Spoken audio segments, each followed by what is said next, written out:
여러분 살려고 오셨죠? 죽으려고 왔습니까? 살려고 왔습니까? 예, 죽으려고 오신 분도 실제로는 살고 싶은 바람이거든요. 죽고 싶다 하는 것은 살고 싶다고 하는 최후의 바람입니다. 그래서 예수님은 주님 내 죽고 싶어요 할 때 그래 네가 바로 살고 싶구나. 지금 네가 그런 모습으로는 살고 싶지 않지.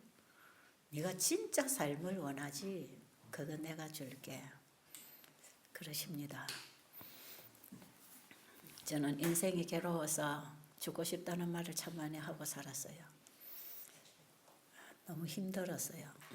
그래서 저녁에 괴로움을 안고 눈물로 잠을 들 때에 주님 내일 아침에 안 일어나게 해주세요.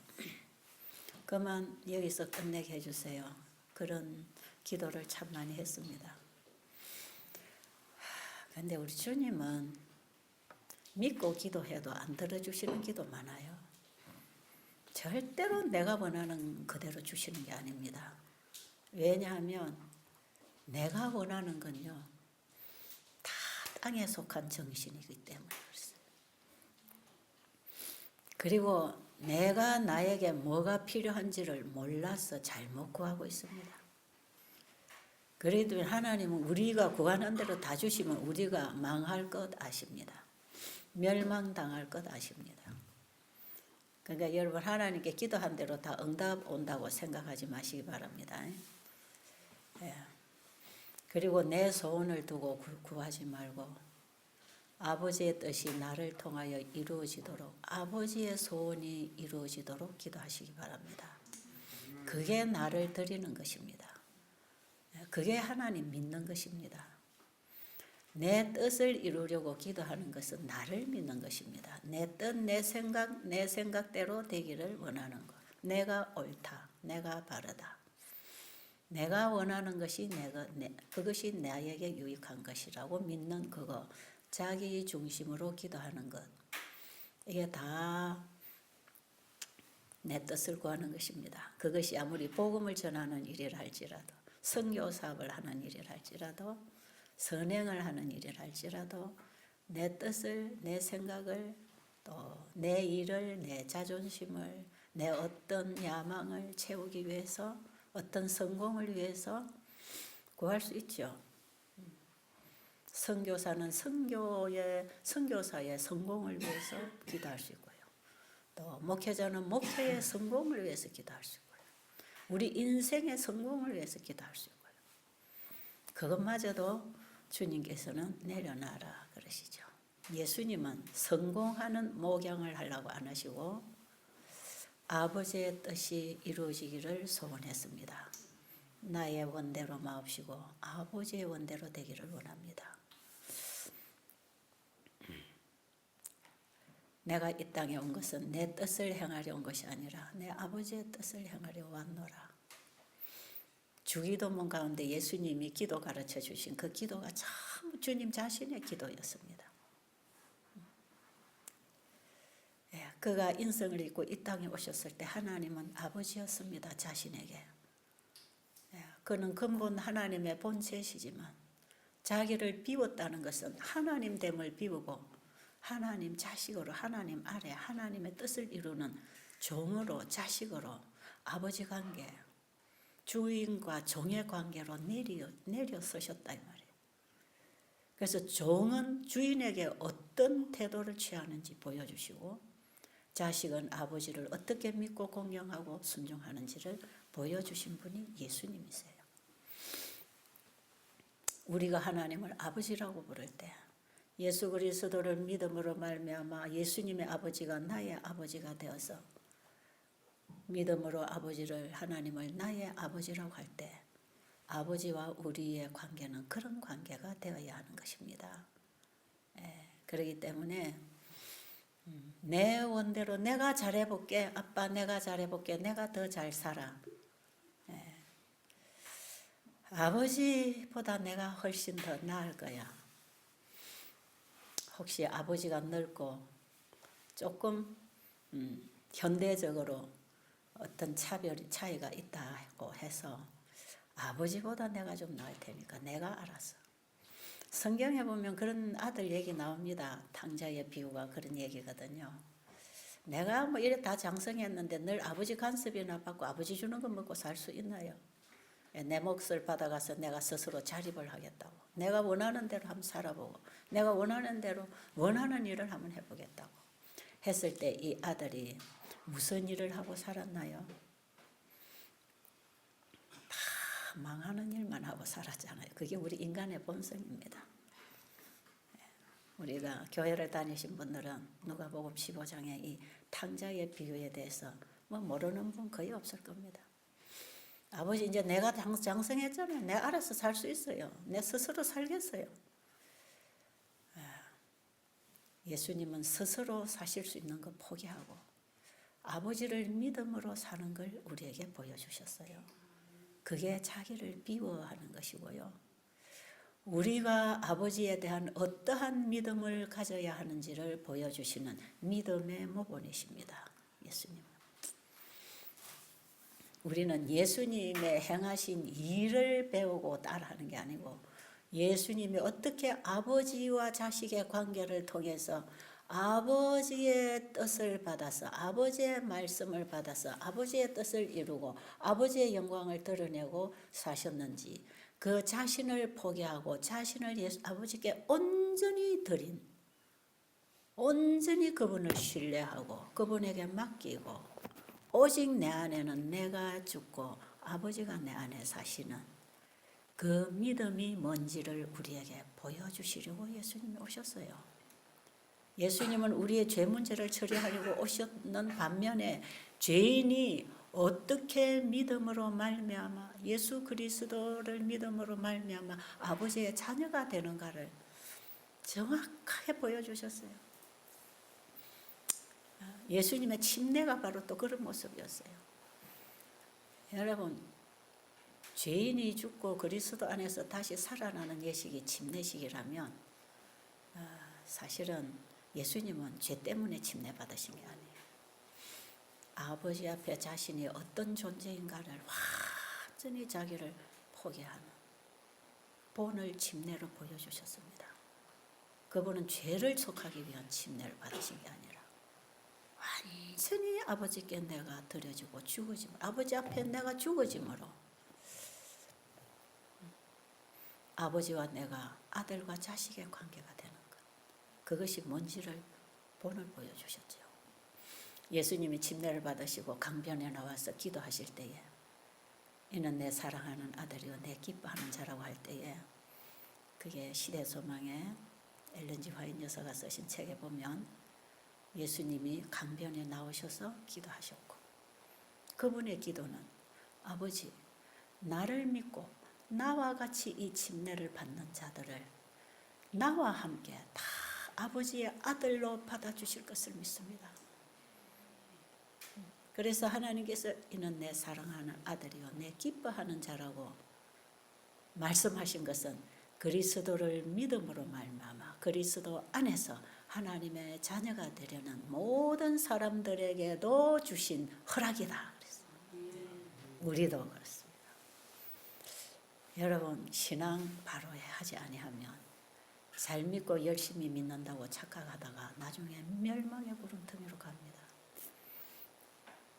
지금 제가 의료 선교 세미나를 하면서 건강개혁을 우리 여기 오신 분들은 뭐 주로 환자분이기 때문에 물론 먹는 거 건강개혁을 해야 병이 낫는 거 사실입니다. 그런데 나는 건강하다고 생각하는 사람들 또 이런 걸 다 알고 있다고 하는 사람들 주로 열심히 교회 다니고 잘 믿는다고 하는 사람들 이런 사람들을 향해서 지금 이 건강개혁, 신앙회복, 새천사 기별 회복 이런 얘기를 제가 많이 하고 있어요. 아마 여러분들이 유튜브에 나가면 의료선교, 새천사 의료선교 세미나 하는 건 1차, 2차, 3차, 4차까지 다 올라가 있어요.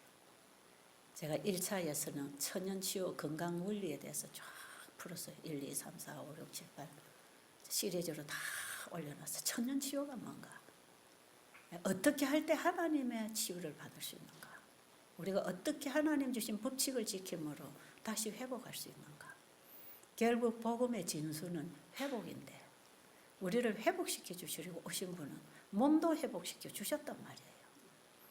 그게 우리가 천년 치료법을 통해서 하나님 오늘날 어떻게 치료하시는가?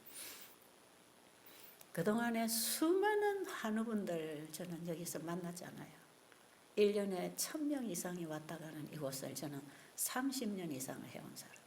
수많은 환자, 아마 병원의 의사가 만나는 환자보다 제가 많이 만났을지 모릅니다. 왜?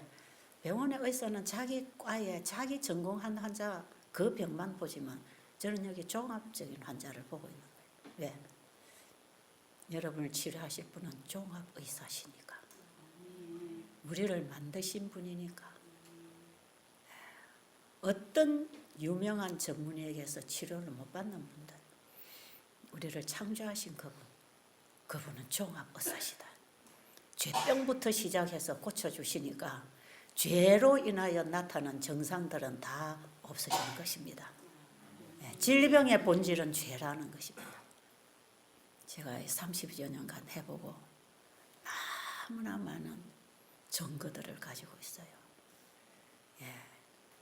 환자들에게 복음을 제대로 생활에 접목하도록 가르쳤을 때 복음과 율법, 율법과 복음, 예수님 안에 있는 율법, 예수님의 믿음은 순종을 낳았다는 그 복음, 이 복음을 사람들에게 계속 가르쳤어요. 믿음으로 말미암아 의다 그럽니다. 이걸 이게 성경 전체를 포괄하는 복음이에요. 그것을 요한계시록 14장에 보면 세 천사 기별의 세 단계로 소개를 하고 있고 성경에 보면은 이 복음을 세 단계로 소개합니다. 믿음으로 말미암아 우리 안에 있는 죄를 처리해 버리는 예수님의 사역이 세 단계로 일어나고 있다는 것을 성경은 늘 얘기합니다. 그것이 구약의 성소 진리고 예수님이 전하셨던 복음이 전부 세 단계의 세 천사 기별이었고 사도 바울이 전한 기별도 그렇고 마지막 백성이 전할 기별 거기에다가 셋째 천사의 힘을 주어서 세 천사 기별을 전하는 게 마지막 현대 진리입니다. 이런 얘기를 제가 의료선교 세미나에서 참 많이 얘기하고 있어요. 여러분 궁금하시면 이런 조용한 시간 정말 여러분에게 방해꾼 없이 나 혼자만의 시간 지금 가지고 계시잖아요. 어떻게 보면 여러분의 인생에 있어서 전무후무한 기회입니다. 여러분이 여기 와 계시는 것은요. 여러분 보고 누가 밥을 달라 합니까? 옷을 달라 합니까? 아빠, 엄마 칭얼대는 애가 있습니까? 돈을 벌러 가야 될 일 있습니까? 다 놓고 여러분 자신만 살라고 오셨잖아요. 이제는 내 자신을 살필 수 있는 기회고 나를 구렁텅이에서 건져낼 수 있는 기회입니다. 여러분. 저는 여기에 들어오시는 분들 굉장히 소중한 분으로 제 가슴속에 담고 있습니다. 왜? 이분들의 인생의 절호의 기회다. 영생을 붙잡을 수 있는 이 복음을 붙잡을 수 있는 전무후무한 기회가 될 수도 있다. 그럴 때 제가 여러분들에게 어떤 얘기를 해주는 게 진짜 여러분의 인생에 가장 도움이 될 것인가. 저는 거기에 관심을 가지고 여러분을 대하고 있어요. 그리고 여기 오셔서 내일 모레 얼마 못 가서 돌아가실 분들이 있거든. 어제도 우리 여미 집사님이 저 메토실 방에 한번 가봐야 되겠다. 그분이 너무 중하다. 제가 그랬어요. 가서 준비시켜드려라. 준비. 얼마 못 살고 가도 영생을 붙잡고 가도록 준비시켜드려라. 우리 여미 집사님 여기서 방마다 다니면서 중증 환자분 정말 건강을 회복할 수 있는 사람도 좋겠지만 회복하지 못하고 가실 분들 저는 그들에게 임종 준비를 시켜야 된다. 우리가 이 땅에 태어나서부터 우리는 우리 일생이 죽음으로 가고 있는데 죽음으로 가는 그 과정에서 건강하게 잘 사는 것만이 이게 목적이 아니다. 이걸 달성하기 위해서 태어난 게 아니고 이미 죽어 영생을 잃어버리고 태어난 우리에게 다시 영생을 회복시켜 주시려고 예수님이 이미 창세로부터 죽음을 당하시고 오셨기 때문에 우리의 출생에서부터 우리의 구원을 목적으로 우리를 탄생하게 하신 것입니다. 그런데 그 목적을 이루지 못하고 사람들이 죽어가죠. 그렇죠? 이것처럼 주님이 보실 때에 안타까운 일이 어디 있겠습니까? 죄에 속아서 사단에게 사로잡혀서 끌려서 피투성이가 되어서 이리저리 끌려다니면서 계속 병이 들든지 싸우든지 실패를 하든지 죄에 끌려다니면서 고통당하는 그 영혼들을 보시는 주님은요, 절대로 정죄하는 마음이 없습니다. 동정하시고 그랬어요. 동정하시고. 여러분 어떨 때 동정이 갑니까? 그를 이해할 때, 불쌍히 여길 마음이 생길 때 동정이 가잖아요. 동정이 가면 어떻게 합니까? 도와주고 싶지요. 구해주고 싶지요. 여러분 병은 하나님이 내린 저주라고 생각하세요? 예, 감사합니다. 감사합니다. 그런데 죄는 내 겁니까? 죄 그거 내 거 아니에요, 여러분. 그 죄짐 지지 마세요. 죄는 내 거 아니에요. 죄를 준 장본인이 있습니다. 아십니까? 그래서 우리의 죄는 내가 책임질 수 없는 거예요. 죄를 내가 책임지면 내가 죽습니다. 그래서 죄 책임을 누가 졌다? 예수님이 졌다. 아시겠어요? 네. 죄 때문에 죄에게 시달리고 죄에게 고통당하고 죄에게 끌려다니면서 스트레스 받고 과로하고 부절제하고 부도덕하게 살아가면서 마음과 몸에 병이 왔잖아요. 하나님 모르는 사람들은 이렇게 살고 이런 문제가 생겨도 내가 뭐 재수가 없어 이러나? 하나님 벌을 줬나? 그러지만 조금이라도 하나님을 알고 배운 사람들은 자기 죄에 대해서 죄책감을 느끼게 돼 있어요. 이방인들은 죄책감 안 느낍니다. 하나님 믿는 양심에서 죄책감을 느끼죠. 그건 이방인보다는 좀 낫습니다. 그런데 죄책감을 느끼면서 자기 죄로 자기가 스스로 포기를 해버리면 그것은 마귀가 잡아먹는 겁니다. 마귀가 그렇게 해서 우리를 잡아먹습니다. 영원히 잡아먹습니다. 우리를 죄악으로 끌고 다닙니다. 사창가로 어디로 온갖 죄악의 속으로 우리를 데리고 다니잖아요. 그래가지고 아직도 죄가 안 드러나면 자기는 죄인인 줄도 몰라. 그걸 즐기고 있기 때문에 죄를 즐기는 존재가 죄인입니다. 우리는 인간의 본성은 죄인입니다. 죄입니다. 그렇기 때문에 우리는 죄를 즐기고 있다는 걸 아셔야 돼요. 여러분, 옆에 이웃이 굶주리고 죽어가는데 내 통장에 돈이 1억이 있다, 100만 원이 있다. 그거 가지고 난 너보다 부자야. 그리고 의시되고 가난한 자는 당연히 굶어야 된다고 생각하고 지나쳐버리는 그 있잖아요. 그래서 부자들은 가난한 사람들 앞에서 오히려 목에 힘주고 자만해지고 교만해지고 잘난 척하고 무시하고 멸시하고. 그게 다 뭔지 아세요? 그게 죄를 즐기는 것입니다. 어떤 사람이 와서 그렇게 고백을 해요. 자기 남편이 아닌 다른 남자를 너무너무 사랑하고 있대. 어떻게 하면 좋으냐 그래요. 그래서 제가 그랬어요. 그건 사랑이 아니야. 그거는 불륜이야. 사람들은 사랑이라는 걸 잘 몰라요. 사랑이 뭔지를 잘 몰라요.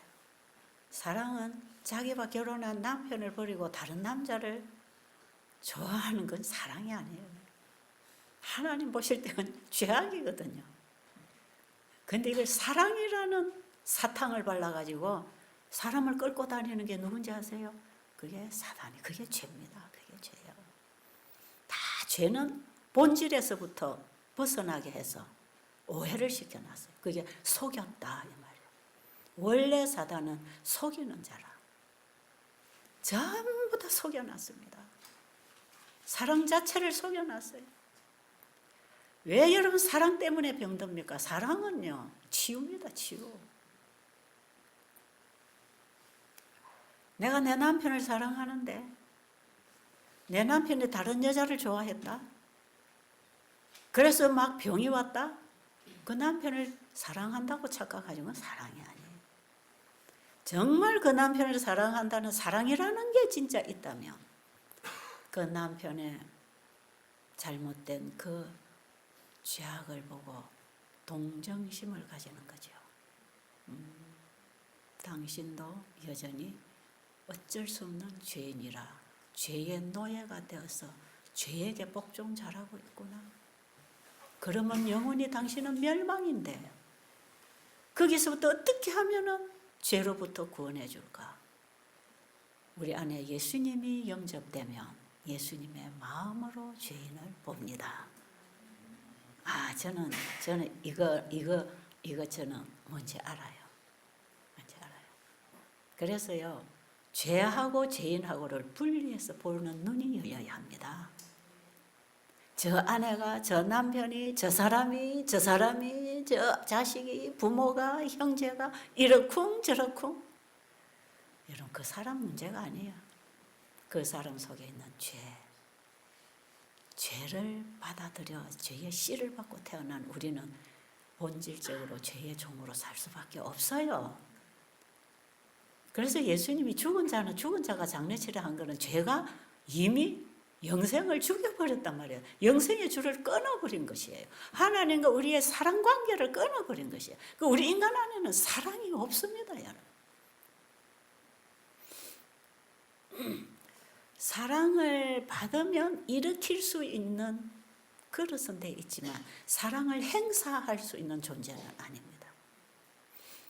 그래서 우리가 만약에 하나님을 사랑하고 이웃을 사랑하는 그 사랑이 진짜 있다면 그건 내 거 아니에요.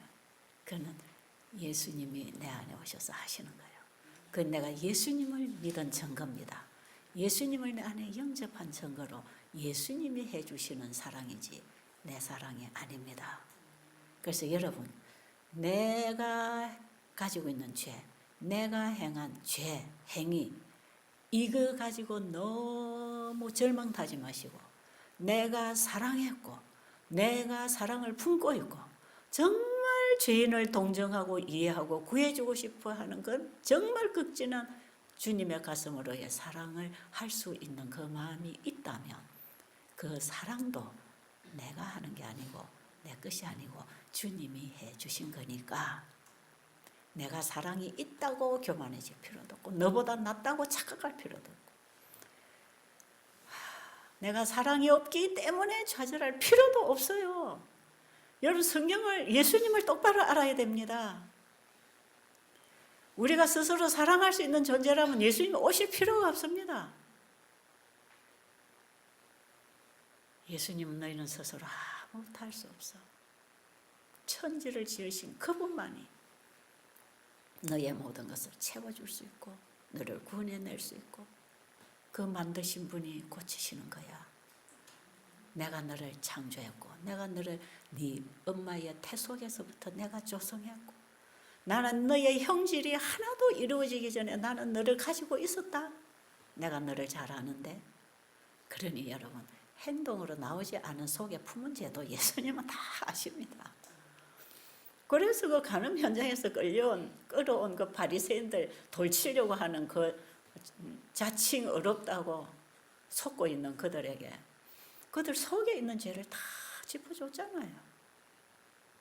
하나님은 우리에게 행한 것만 죄를 안 보십니다. 이 속에 있는 것까지 다 보십니다. 우리는 행한 것만 죄인 줄 알고 창피하다 하지요. 그리고 행한 것만 회개하지요. 예, 행한 거 회개하는 거 좋습니다. 왜? 그 죄 때문에 예수님을 찾아갈 수 있기 때문에. 그래서 하나님의 율법은 우리를 지키도록 해주는 게 아니고 그 율법이 우리로 하여금 죄인인 것을 가르쳐 줍니다. 간음을 했어요.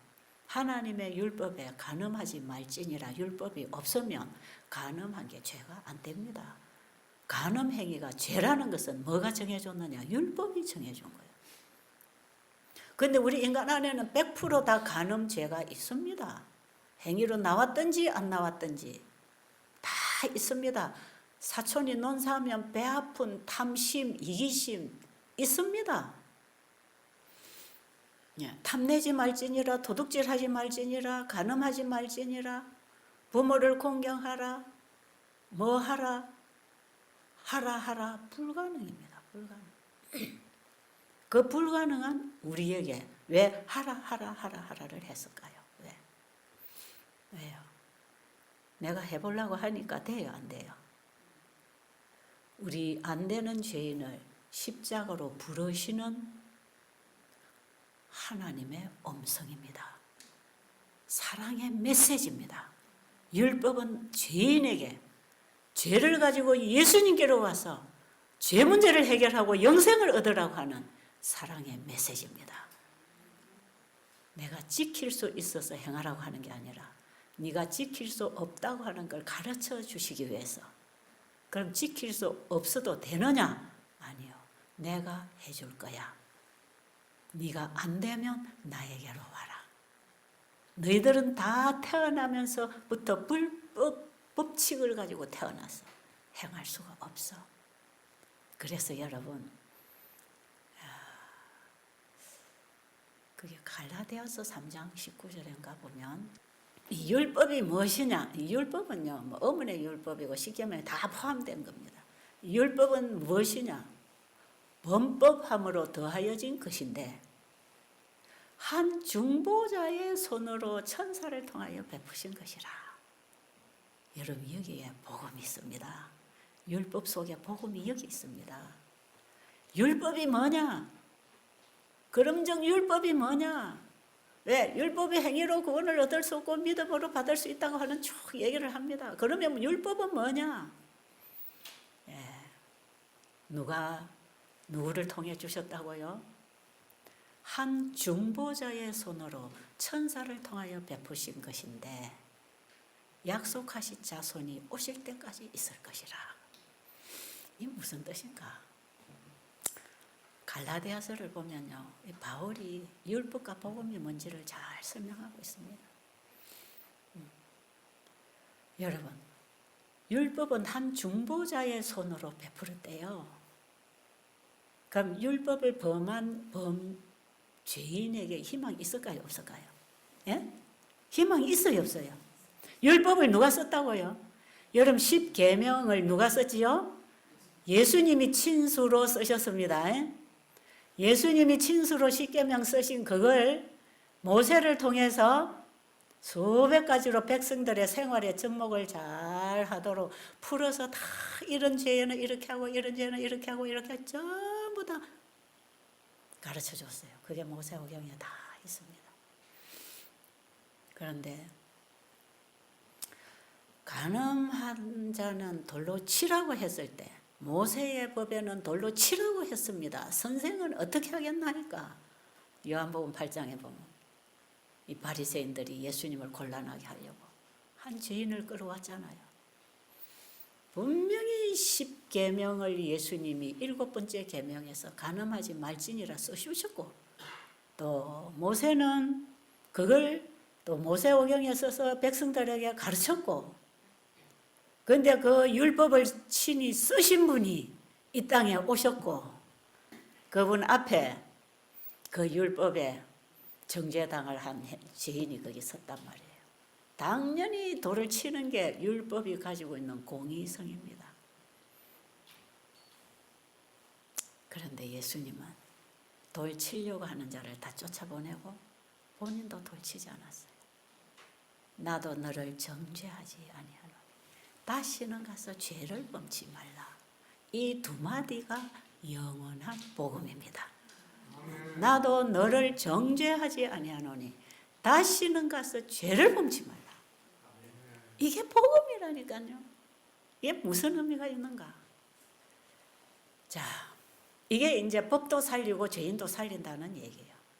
이게 자비와 공의가 만난 것이 사랑이라는 것입니다. 사랑은 무조건 범법한 자도 구원해주는 게 아닙니다, 여러분. 사랑 속에는 반드시 법원법대로 처형을 받아야 되는 공의와 범법한 자가 죽어야 되는데 법을 정하신 분이 대신 죽겠다는 약속을 가지고 법을 세워놓으셨다면 그 법은 무슨 법입니까? 사랑이지요, 사랑. 그래서 하나님의 율법이 사랑입니다, 여러분.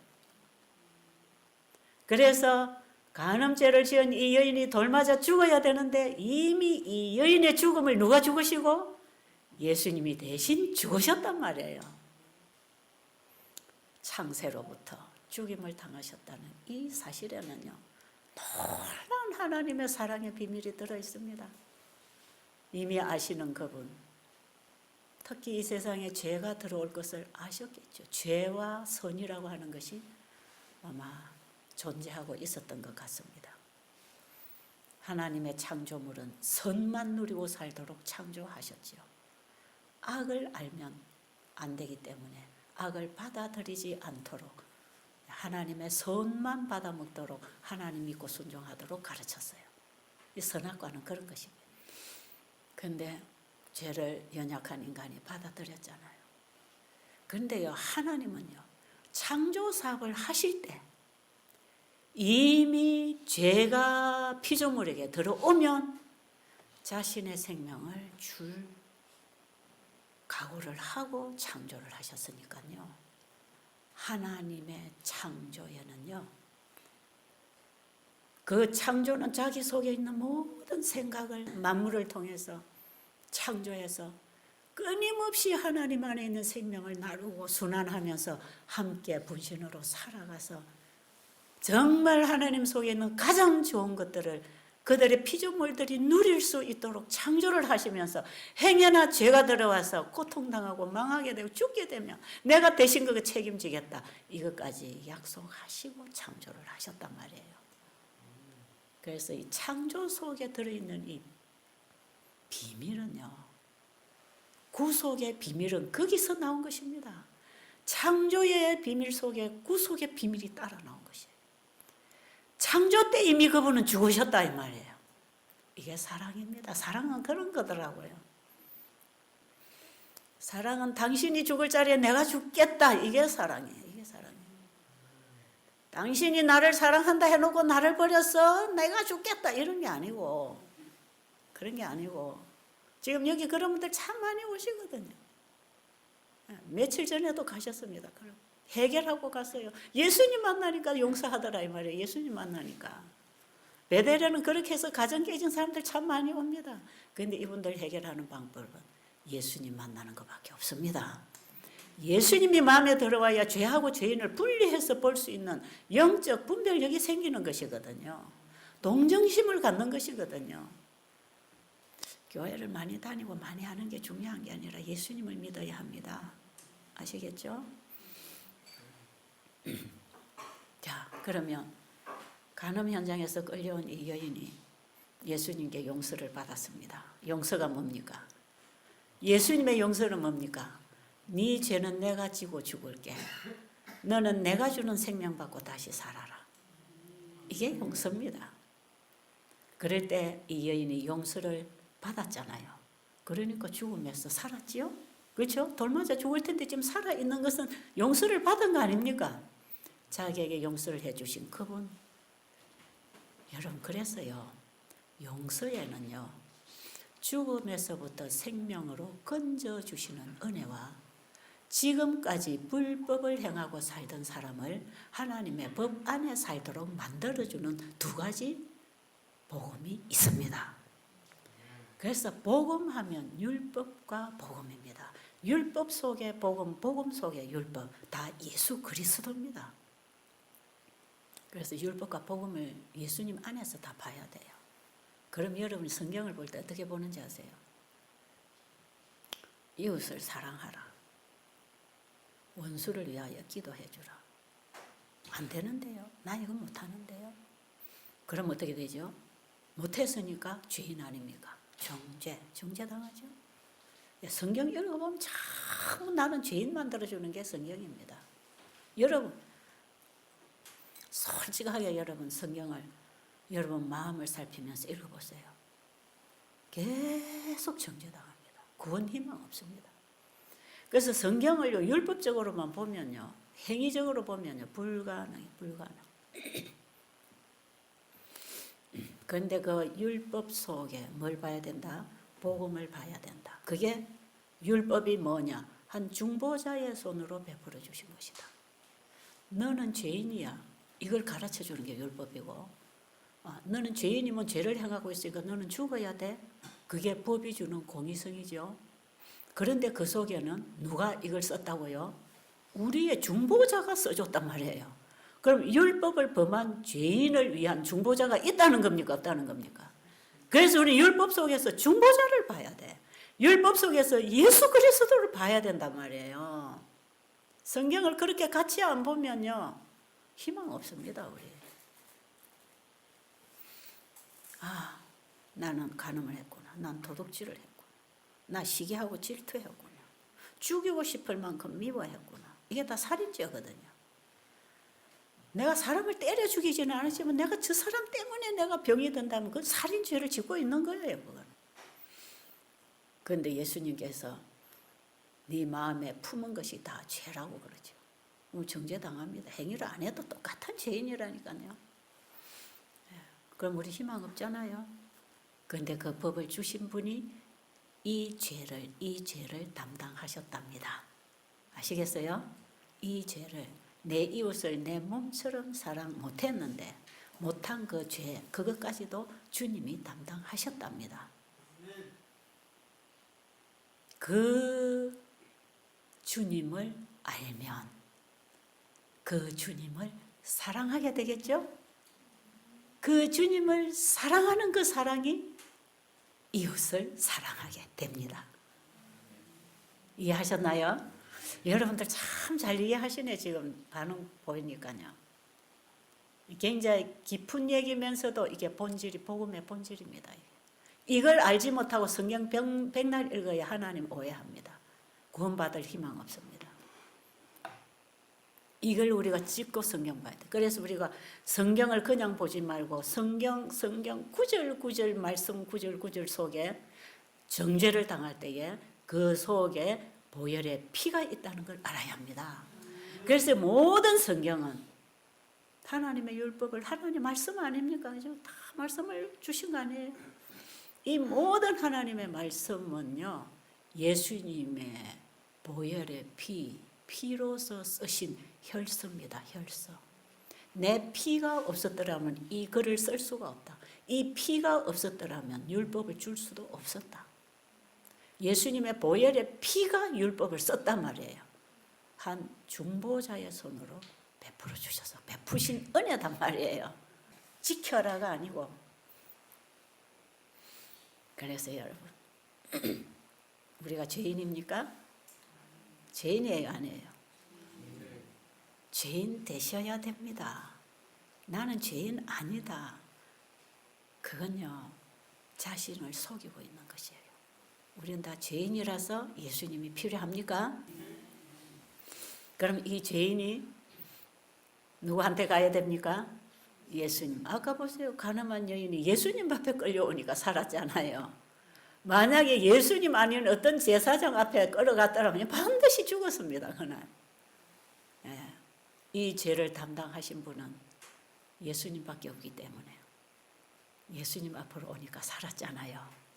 이 바리새인들은 이 여인을 정죄하려고 데리고 왔는데 이 죄인의 죄를 정죄당하신 분이 예수 그리스도라.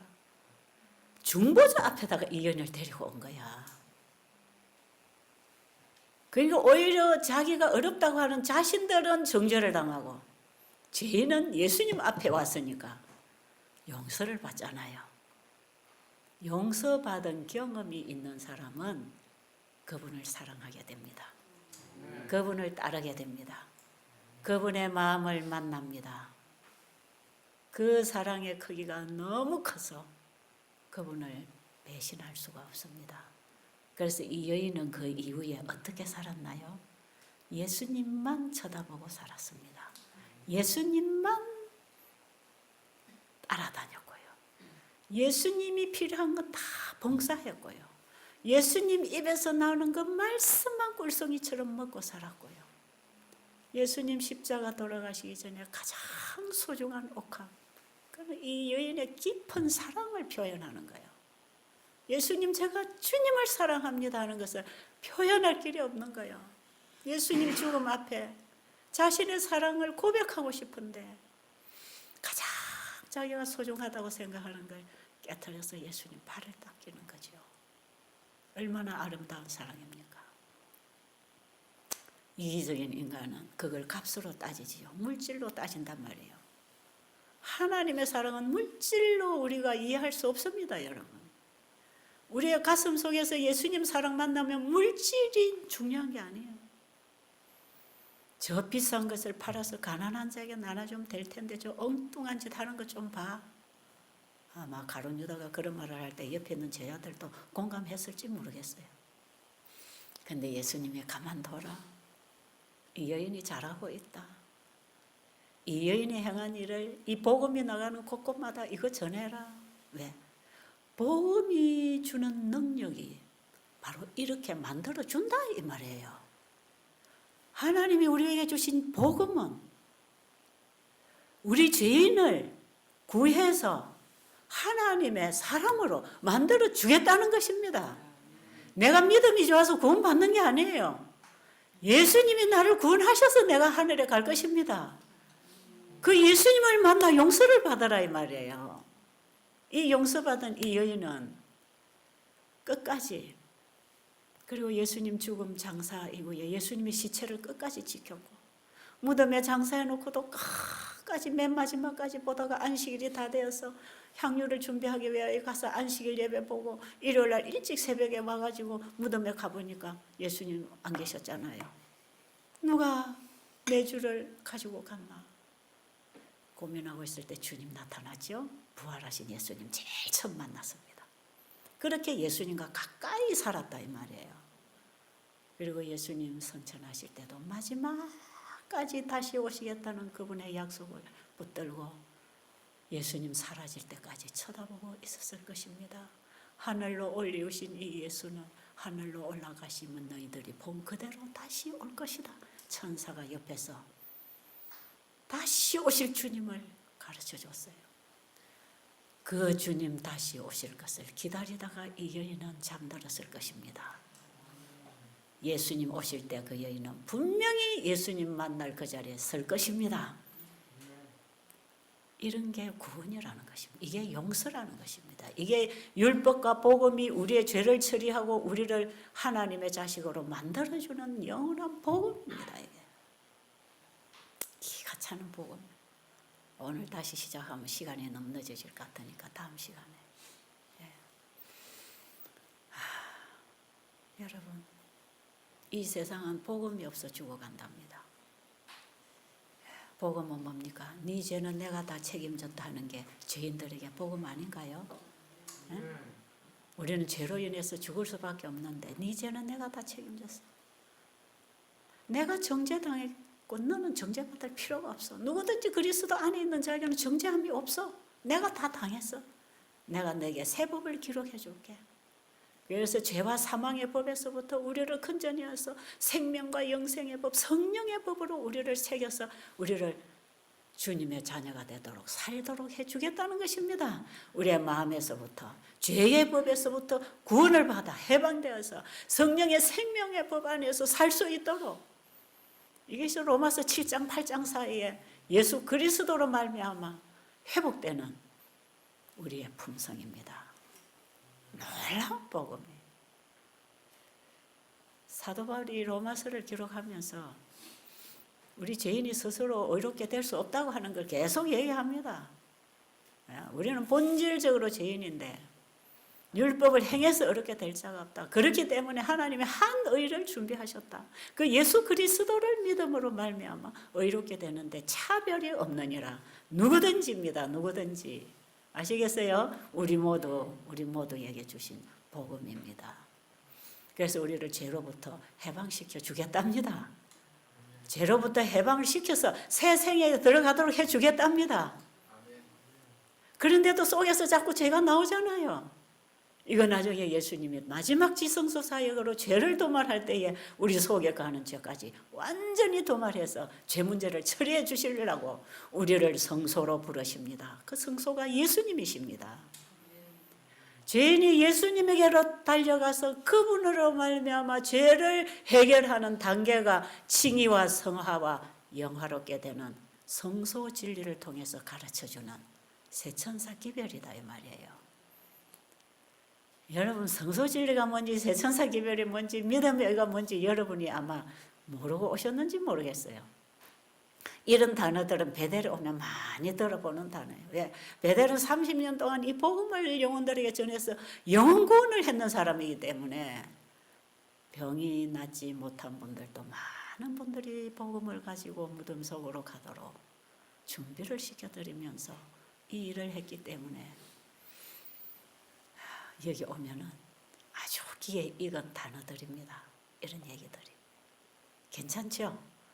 예, 새천사가 뭐냐 모르겠거든. 요한계시록 14장 6절부터 12절 보면 또 공중에 천사가 날아가고 또 다른 천사 또 다른 새 천사가 공중에 하는 거는 모든 나라와 족속과 방언과 이 모든 세상에 전할 영원한 복음을 전하고 있는 사람을 얘기합니다. 그 기별을 온 세상에 전파하라는 거예요. 그래서 이 기별을 전파하기 위해서 만들어 놓은 게 바이블 브릿지 인터넷 선교 방송입니다. 이 바이블 브릿지 인터넷 선교 방송은 지금 유튜브를 통해서 저 사이트를 통해서 수많은 강의들이 복음이 지금 나가고 있는데요. 여러분들이 그 속에 들어가면 건강 문제, 구원 문제, 율법 문제, 복음 문제, 우리에게 필요한 복음들을 제가 아는 것, 깨달은 것 전해주고 있는 사이트입니다. 이게. 네. 왜요? 이 복음은 베델에 오는 사람만 들어야 되는 게 아니고 세상에 깔려있는 사람들에게도 전파하라고 했으니까. 그래서 이거는 세계를 향해서 나가는 복음이다 이 말이에요. 우리 모두가 듣고 구원을 받아야 될 영원한 복음입니다. 여러분은 이 자리에 와서 생생하게 현장에서 듣고 있는 것이고 밖에 있는 분들은 인터넷이나 모바일폰을 통해서 다 자기들이 찾아 듣고만 싶으면 찾아 들을 수 있는 복음을 계속적으로 좀 내보내고 있기 때문에 때로는 반복되고 반복되는 얘기 같지만 비치도 하고 깨달음이 깊어져서 어제 했던 설교하고 오늘 하는 설교가 제가 다른 걸 알아요. 제게 계속 빛이 오니까요. 지 설교 해놓고 내 설교 들으라는 거 좀 우스운 얘기 같지만 그걸 듣고 구원을 찾는 분들이 너무 많다는 걸 제가 최근에 와서 압니다. 왜? 하루에 제가 일주일이면 한 몇 통은요 제가 교회를 가게 됐습니다. 아랫교는 여기 가락동인데요. 여기는 안실교회가 없네요. 어디 있을까요? 예, 거기도 있을 건데요. 예, 제가 통화를 하면서 어떤 분들은 강의를 듣다가 제가 저기 청주에 있는 그 청주 서구교회 거기 가서 제가 침대를 받고 지금 교회를 다니고 있습니다. 아마 그분이 오늘 내일 여기 오실 텐데 왔나요? 아직 안 오셨구나. 3일 날 여기 들어오신다고 했는데 부부가. 남편 건강 문제로 사이트 들어가 찾다 보니까 이게 건강이 문제가 아니라 이게 복음이 막 나오더라는 거죠. 이분이 개신교회 다니다가 이 진리를 못 찾아가지고 이게 아니다 해서 20년을 쉬고 있다가 강의를 딱 들어보니까 이게 내가 찾던 진리구나 해가지고 5개월을 계속 들었다 그러잖아. 딱 2개월 듣고 나니까요 교회를 가야 되겠다 싶어가지고 청주에 있는 제7일 안식일 예수 재림교회로 찾아갔다고 침례를 받았다고 우리 부부가 교회 지금 잘 다니고 있습니다. 이번에 휴가 한 3일 맡았는데 제가 가도 되겠습니까? 오시라고 3일 날 온다고. 오늘 며칠이죠? 오늘이 2일인가요? 아마 내일 올지 모르겠네. 한번 봅시다. 어쨌든 보이는 청중보다 보이지 않은 온 세상에 있는 청중이 훨씬 많다고 생각하고 저는 이 복음을 열정적으로 전하고 있는 것입니다. 제발 지금 밖에서 인터넷으로 듣고 계시는 여러분들 이 복음 앞에 관심을 가지시고 연구하시기 바랍니다. 정말 예수님이 어떤 분인지 알려고 하세요. 그러면 알아집니다. 진리를 찾는 분들은 이 복음하고 다 만나고 있는 걸 제가 너무나 잘 알고 있습니다. 왜요? 계속 이런 전화를 제가 받고 있거든요. 그래서 여러분 이곳에 오셔서 그 좋으신 예수님 꼭 잡고 가셔요. 그래서 다 회복하세요. 죄라는 거 다 놔버리고 예수님만 잡으세요. 근데 예수님 잡으면 죄가 나갑니다, 여러분. 죄를 놓고 예수님 잡는 게 아니고 죄인이 예수님께 가서 예수님의 용서를 받아들이면 죄는 물러가게 돼 있는 거니까요. 죄하고 씨름하지 말고 예수님하고의 믿음의 씨름을 하시기 바랍니다.